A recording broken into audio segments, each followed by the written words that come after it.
Hello नमस्कार। पिछले class में हम लोग जो है दक्षिण भारत के प्रमुख राजवंशों में जो है ये पल्लव पल्लव राजवंश के बारे में जो है अच्छे से पढ़ चुके हैं। इसमें हम लोग चालुक्य वंश के बारे में जानेंगे। चालुक्य वंश प्राचीन दक्षिण भारत का एक प्रसिद्ध जो है क्षत्रिय राजवंश है। ये भी क्षत्रिय राजवंश है और इस वंश ने लगभग यानी 200 वर्षों तक जो है यानी 200 वर्षों तक 750 एडी तक जो है शासन किया है। दक्षिण भारत के इतिहास में इसका जो योगदान है बहुत महत्वपूर्ण है चालुक्य वंश का। और चालुक्य 7वीं सदी में अपनी महत्तम विस्तार के समय में वर्तमान समय के जो आप मैप देखिए अभी वर्तमान वाला, तो उसमें जो पश्चिमी महाराष्ट्र, दक्षिणी मध्य प्रदेश वाला इलाका, तटीय दक्षिणी गुजरात और आंध्र प्रदेश का पश्चिम वाला जो हिस्सा है यहाँ तक फैला हुआ था।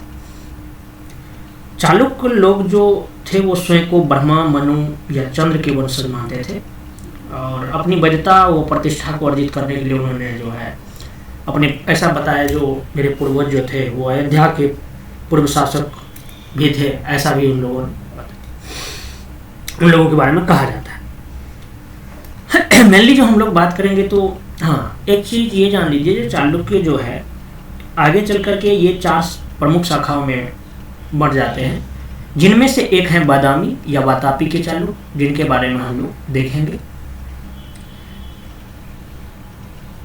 और टोटल चालुक्यों की कई शाखाएं, जिनमें प्रमुख शाखाएं जो हैं कई के 4 शाखाओं में ये बढ़ते हैं। तो 4 में जो है प्रमुख शाखा में जिनमें बादामी या वातापी के चालुक्य, और आपको बताए थे जो पश्चिम वाला जो भाग था वहाँ पे कल्याणी के चालुक्य और बेंगी के चालुक्य और एक अनिलवाड़ा के सोलंकी चालुक्य। तो हम लोग प्रमुख रूप से जो है बादामी के चालुक्य, बेंगी के चालुक्य और कल्याणी के चालुक्य के बारे में अच्छे से जानेंगे। अब बात करते हैं बादामी या वातापी के चालुक्य के बारे में। इसका जो मेनली जो ये शासन किया है ये 543 से 757 एडी तक किया है। बादामी के चालुक्य वंश का संस्थापक जो है ये पुलकेशिन प्रथम नामक व्यक्ति था। इनमें बादामी के चालुक्यों की प्राचीनतम शाखा मानी जाती है, जो कि पश्चिमी चालुक्य के नाम से विख्यात हुआ है। चालुक्यों में जो 4 शाखाएं थी तो इसमें इसका महत्वपूर्ण शाखा माना जा रहा है। पुलकेशिन प्रथम है ना, ये 1 मिनट मैंने द्वितीय बोल दिया है क्या? हाँ, पुलकेशिन प्रथम। तो पुलकेशिन प्रथम का जो है ये प्रारंभिक राजधानी जो था ये बादामी या वातापी यानी वर्तमान का जो बीजापुर कर्नाटक वाला जो क्षेत्र है बीजापुर वाला, ये था बीजापुर।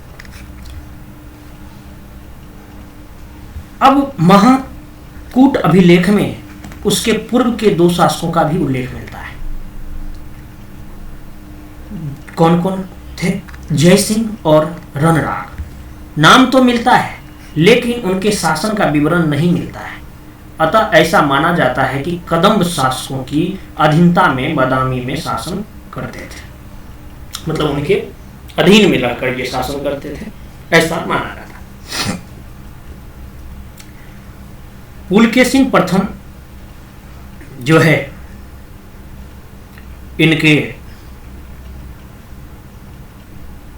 इनका जो मेन प्रमुख शासक रहे हैं, इनके 2 पुत्र थे, कीर्तिवर्मन और मंगलेश। तो कीर्तिवर्मन का पुत्र होता है पुलकेशिन द्वितीय, जो कि 609 ईस्वी से 642 ईस्वी तक शासन करता है। और ये पुलकेशिन द्वितीय जो है ये उत्तरी कोंकण के मौर्य शासकों, मैसूर के गंग और मेंगी के पल्लवों को जो है पराजित करता है। ये चीज आपको 1 मिनट ध्यान रखना है। हालांकि हम लोग इनके बारे में डिटेल में जानेंगे।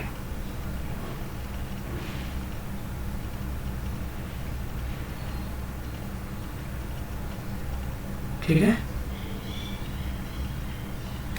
इस फिगर को, ये जो ग्राफ मैं बनाया हूं, इससे आपको थोड़ा माइंड में ले लेना है। पुलकेशिन द्वितीय के भाई थे कौन? विष्णुवर्धन। इसके पुत्र थे विक्रमादित्य, विनयादित्य, विजयादित्य, विक्रमादित्य द्वितीय, कीर्तिवर्मन द्वितीय। चालुक्यों की मूल शाखा का उदय स्थल जो है ये बतापी या बादामी बीजापुर था। अब ये जो फैला हुआ था, उत्तर में हर्षवर्धन का जो शासन चल रहा था और दक्षिण में पल्लवों के शासन चल रहा था और बीच में पश्चिमी चालुक्य का शासन चल रहा था। ये क्षेत्र माइंड में रखिए। पुलकेशिन प्रथम जो है 543 से 566 ईस्वी तक शासन करता है और 66 कहीं कहीं पे इसका जो वर्ष है, देखिए मैं फिर बोल रहा हूँ, जो ये जो टाइमिंग पीरियड है ना, इस पर उतना ज़्यादा ध्यान नहीं दीजिए, सवाल भी नहीं पूछा जाता है, लेकिन कहीं कहीं पे ये 550 से 567 एडी तक भी बोला जाता है इसके शासनकाल को, लेकिन इसे मानिए आप सम्मान है। बादामी के चालुक्य वंश का संस्थापक जो है ये पुलकेशिन प्रथम थे और इसे महान सिंह भी बोला जाता था। और दुर्ग, बादामी जो था ये दुर्ग टाइप से बना हुआ था, ठीक है, पूरा घिरा हुआ था। उपाधि इसने लिया है सत्याश्रय का, रण विक्रम की, श्री पृथ्वी बल्लभ की या श्री बल्लभ की, अश्वमेध यज्ञ और वाजपेयी यज्ञ भी किए हैं। इनके 2 पुत्र थे, क्या क्या नाम था बता चुके हैं आपको। इनके 2 पुत्र थे, एक का नाम था कीर्तिवर्मन प्रथम, द्वितीय हुआ है इसलिए प्रथम अपना लोग लगाए हैं कीर्तिवर्मन, दूसरा का नाम था मंगलेश।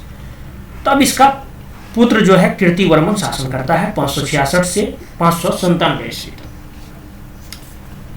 पुलकेशिन प्रथम के बाद उसका पुत्र कीर्तिवर्मन प्रथम गद्दी पर बैठा। उसने बनवासी के कदम, कोंकण के मौर्य, बेल्लारी, कर्नूल क्षेत्र के नलवंशी शासकों को पराजित करके जो है उनके राज्यों को जीत लिया है, ठीक है, उनके राज्यों को जीत लिया है। अब महाकूट स्तंभ लेख में ऐसा कहा गया है कि बहु सुवर्ण अग्नि अष्टोम यज्ञ करने वाला कहा गया है किसको? कीर्तिवर्मन प्रथम को। इसने उपाधि लिया है पुरुरन पराक्रम का, सत्याश्रय का। सत्याश्रय का इसके पिताजी भी लिए थे। इसके मृत्यु के इसके मृत्यु के समय इनके 3 पुत्र नाबालिग थे, इसलिए उसका भाई, क्या नाम था भाई का? मंगलेश, राजगद्दी पर बैठा। मंगलेश शासन करता है 597 से 610 ईस्वी तक। नुनेर दानपत्र, कौन से दानपत्र? नुनेर दानपत्र तथा महाकूट स्तंभ लेख के अनुसार उसने कलचुरी शासक बुद्धराज पर आक्रमण किया और इसी अभिलेख से यह भी ज्ञात होता है कि उसने कोंकण क्षेत्र की जो राजधानी थी रेवती द्वीप यानी गोवा पर, गोवा को रेवती द्वीप बोलते थे, रेवती द्वीप पर अधिकार कर लिया था। किसने किया था भाई? मंगलेश ने किया था। मंगलेश ने अंतिम रूप से कदम्बों का उन्मूलन कर दिया था और मंगलेश वैष्णव धर्मानुयायी था, अतः उसने परम भागवत की उपाधि धारण की है।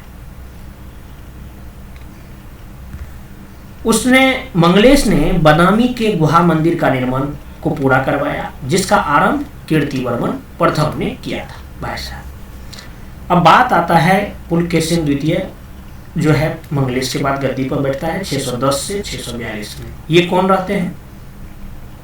पुत्र रहते हैं किसके? पुलकेशिन प्रथम। पुलकेशिन प्रथम का पुत्र एवं कीर्तिवर्मन का पुत्र पुलकेशिन द्वितीय बादामी चालुक्य वंश का चौथा एवं सर्वाधिक शक्तिशाली एवं प्रसिद्ध शासक था। इसने उपाधि लिया है अपने पिताजी दादा की तरह सत्ताश्रय, श्री पृथ्वी बल्लभ महाराज और परमेश्वर का।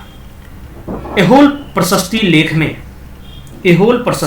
में जो है उसके दरबारी कवि रवि कीर्ति द्वारा रचित उसकी प्रशस्ति गुण वर्णन वर्णित है। उसने पर्सिया के शासक जो है खुसरो द्वितीय के दरबार में एक दूत मंडल भी भेजा।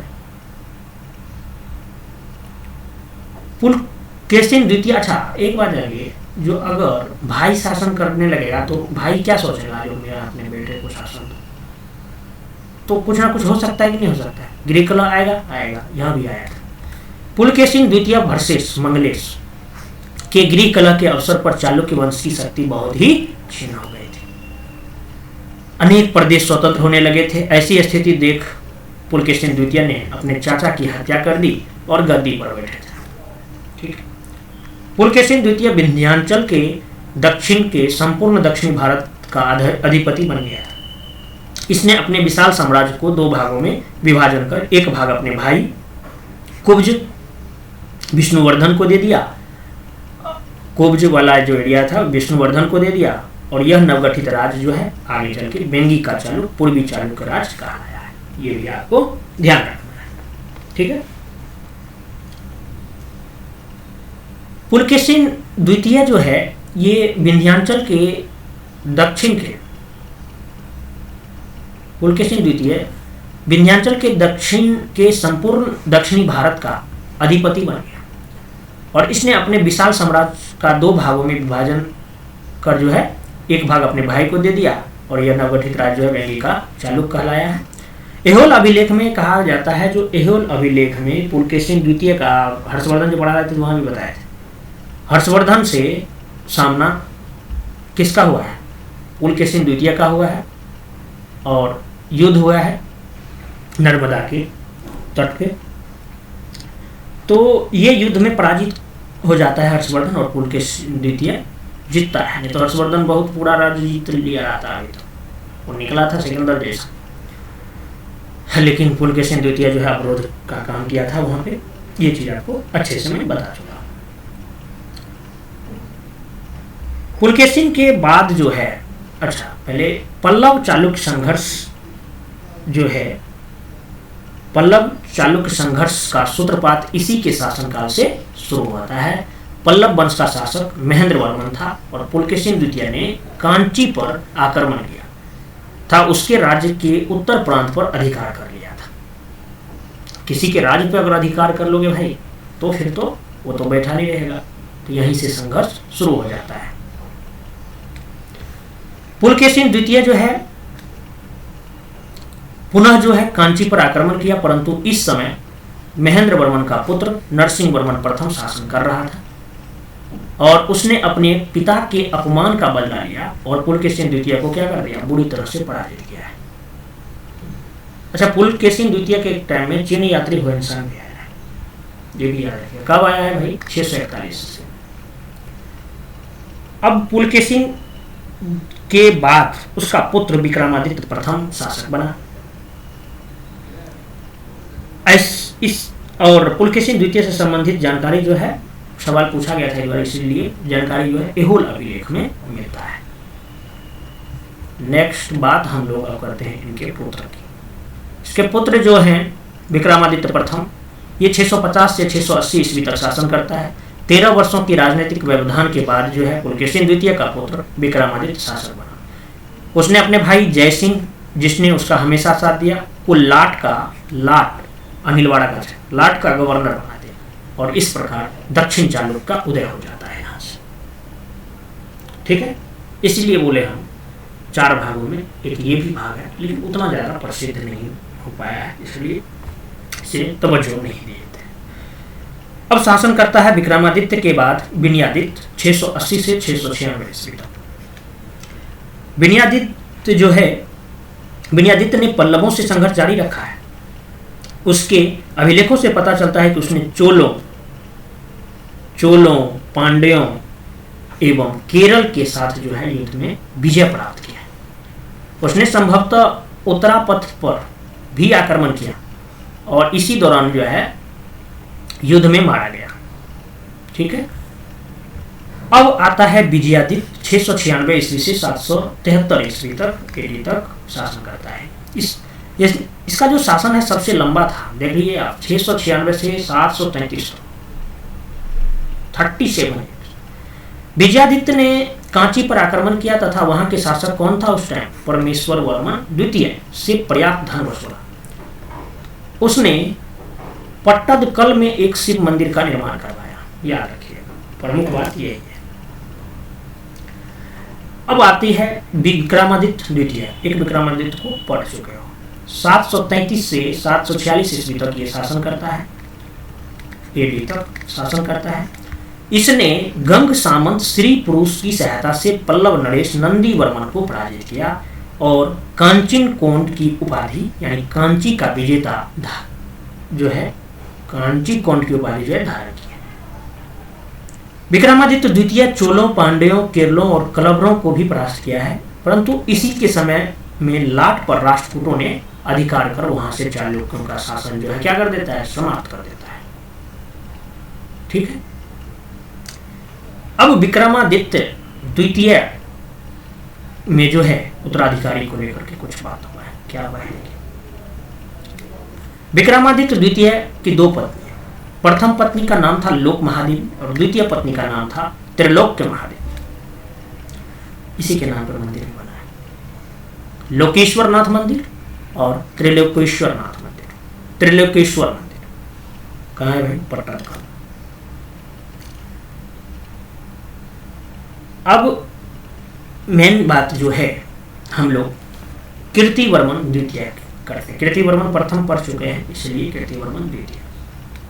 कीर्तिवर्मन द्वितीय का जो शासनकाल है ये रहा है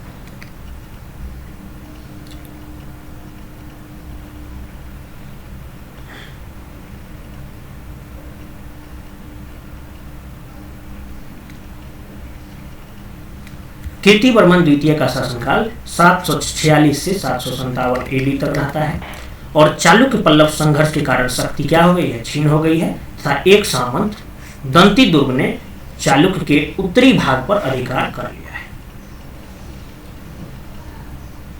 और ये जो कीर्तिवर्मन द्वितीय जो है बादामी के चालुक्य वंश का अंतिम शासक हुआ है, ये भी याद रखिए ना, है अंतिम शासक हुआ है। कौन? कीर्तिवर्मन द्वितीय। और एक सामंत दंती दुर्ग फिर जो है, ये अगर चालुक्यों के शासन समाप्त कर राष्ट्रकूटों का शासन की नींव डाली है, ये दंती दुर्ग। तो दंती दुर्ग को लेकर के हम लोग जो है वो नेक्स्ट वीडियो में देखेंगे, लेकिन थोड़ा सा राष्ट्रकूटों के बारे से में तो जानेंगे ही नेक्स्ट लेक्चर में। लेकिन एक बात, एक नज़र जो है हम लोग इसके मतलब पॉलिटिकल एंड एडमिनिस्ट्रेशन स्टेटस पे थोड़ा ध्यान दे देते हैं। एडमिनिस्ट्रेशन स्टेटस, ठीक है। एक मिनट में समझ देखिए, ज़्यादा सवाल नहीं पूछा लेकिन ध्यान दे दीजिए। पॉलिटिकल और एडमिनिस्ट्रेशन। वातापी और बादामी के चालुक्यों ने लगभग कितना 2 शताब्दी तक दक्षिण भारत पर शासन किया। अब अगर हमने बता दिया क्षत्रिय था, क्षत्रिय वंश थे, वे मूलतः धर्मनिष्ठ हिंदू थे और उन्होंने जो है धर्मशास्त्रों के अनुसार शासन किया है। प्राचीन शास्त्रों में विहित राजतंत्र प्रणाली इस काल में भी जो है राजतंत्र प्रणाली था, ये राजतंत्र वाली बात जो है ये इस काल में भी सर्वप्रचलित शासन पद्धति थी। और चालुक्यकालीन प्रशासन का केंद्र जो है वो होता था, केंद्र में होता था सम्राट। सम्राट जो है ये केंद्र में होता था, उसके बाद मंत्री वगैरह वगैरह। और अश्वमेध यज्ञ, वाजपेयी यज्ञ जो है वैदिक यज्ञों का अनुष्ठान भी इन लोगों ने किया है। अच्छा, एक चीज आपने पढ़ा तो देखा हुआ, राजपद का वंश जो था, राजपद जो भी था वो राजा का पद जो था वंशावत होता था। राजा प्रशासन की संपूर्ण समस्याओं में स्वयं रुचि लेता था। युद्ध के समय राजा स्वयं सेना का संचालन करता था और इस काल में रानियों की भूमिका जो है महत्वपूर्ण थी। जैसे कि कीर्तिवर्मन द्वितीय की महारानी महादेवी जो थे, महादेवी के बारे में ऐसा कहा जाता है, जो हालांकि शासक तो अंतिम ही रहा है, लेकिन ऐसा कहा जाता है जो महादेवी के साथ जो है रक्तपुर के स्कंधावार में उपस्थित देखा गया है इसको, कीर्तिवर्मन द्वितीय। और चालुक्य लेखों से भी जो है मंत्रिपरिषद का उल्लेख कहीं नहीं मिलता है। प्रशासन में मुख्यतः अगर देखा जाए तो इससे अगर कहीं मंत्रिपरिषद का जिक्र नहीं मिलता है तो इसका मतलब है जो अपने परिवारों के विभिन्न सदस्यों और उसकी योग्यता अनुसार जो है प्रशासनिक पदों पर नियुक्ति करता था। जैसे कि आपको मैंने बताया जो पुलकेशिन द्वितीय ने अपने भाई विष्णुवर्धन को जो है बेंगी का क्या बना दिया था, गवर्नर बना दिया था, जो कि आगे चल के वो लाडबोला इलाका ले लिया, मतलब एक अनिलवाड़ा का चालुक्य के नाम से ही वो शासन हो गया। और राजा के आदेश प्राय जो है मौखिक ही होते थे, नहीं तो फिर ये लेख वगैरह में रहा था। और सचिव जो है जिन्हें लिपिबद्ध करके जो है संबंधित अधिकारी और व्यक्तियों के पास जो है भेज देते थे। सामंत, अच्छा सामंत को जो है, हालांकि ये जो वीडियो देखे वो तो हिंदी वाला है, लेकिन इसको तत्पाद पद्मोपजीवी भी बोलते थे। तत्पाद ये वर्ड जो है ना अभी भी कहीं कहीं है प्रचलन में, ऐसा मतलब तमिल इलाके में तत्पाद पद्मोजीवी सामंत बोलते थे। अपने ये जो थे तत्पाद पद्मोजीवी, ये लोग अपने अपने क्षेत्र में स्वतंत्रता पूर्वक शासन करते थे और इसकी अलग राजधानी भी होती थी जहाँ ये अपने दरबार लगाते थे, अपने मंत्री और अन्य अधिकारी भी इसके होते थे। अच्छा, इनके नगर को जो है ना चालुक्य काल में नगर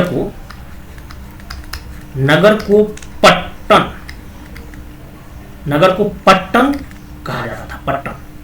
पट्टन कहा जाता था। बड़े नगरों में जो है 3 बड़ी बड़ी सभाएं होती थी जिनमें प्रत्येक को महाजन कहा जाता था। नगर सभाओं की जो स्थिति थी वो निगम जैसी थी, जैसे अभी भी है, जो सेम वैसा है।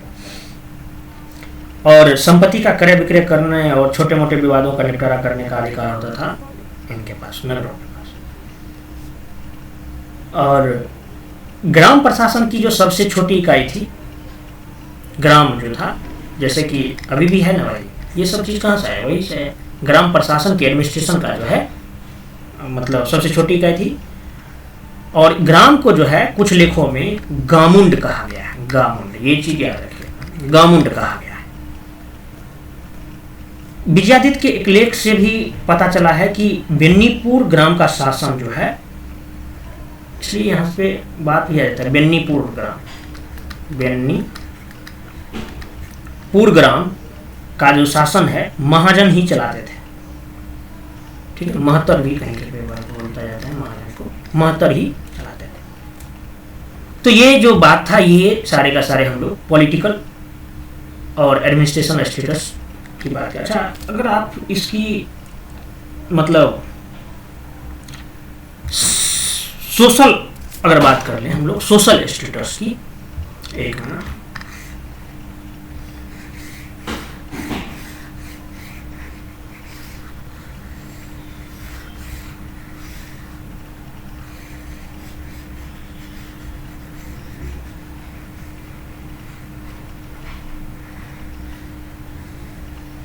सोशल स्टेटस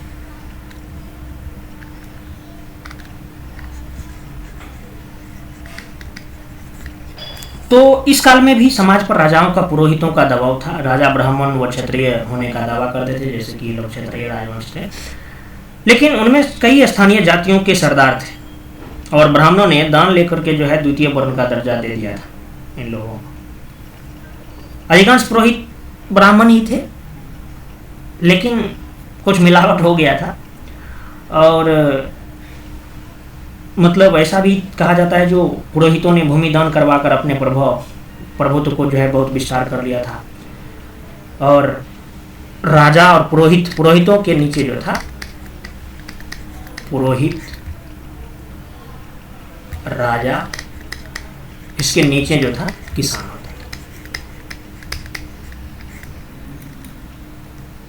था। और किसान वर्ग थे, और किसान अनेकानेक जो है, किसान अगर बोल दिए तो इसमें अनेकानेक जाति में बटे थे। इनमें से अधिकांश जातियां वर्ण व्यवस्था में शूद्र भी थी।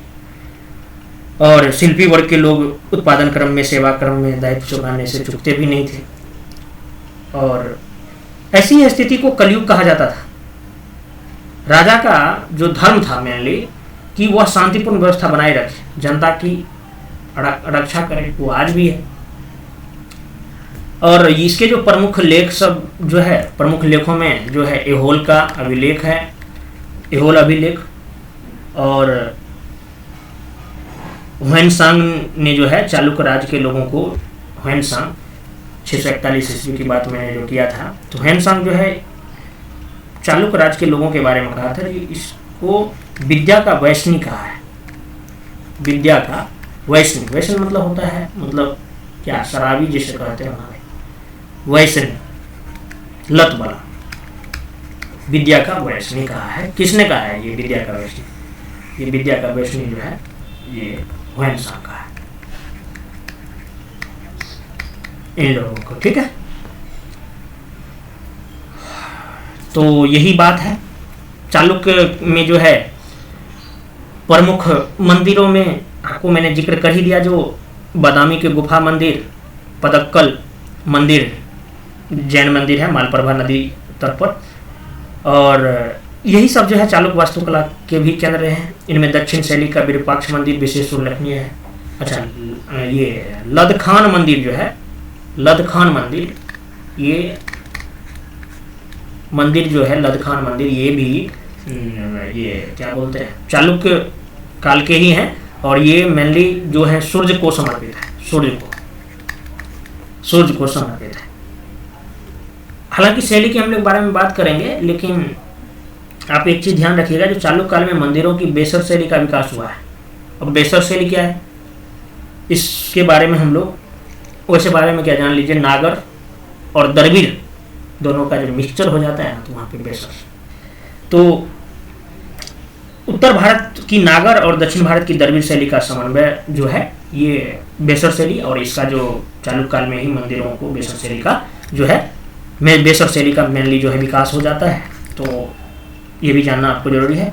और इसको दक्कन या कर्नाटक दुवीन, बेसर शैली को कर्नाटक दुवीन या चालुक्य शैली भी कहा जाता है, इसीलिए क्योंकि इसी के टाइम में जो है विकास हुआ है। तो यही सब बात था, मतलब चालुक्य वंश से संबंधित, जो कि एग्जाम में पूछे जाते हैं। फिर मिलते हैं नेक्स्ट लेक्चर में। धन्यवाद।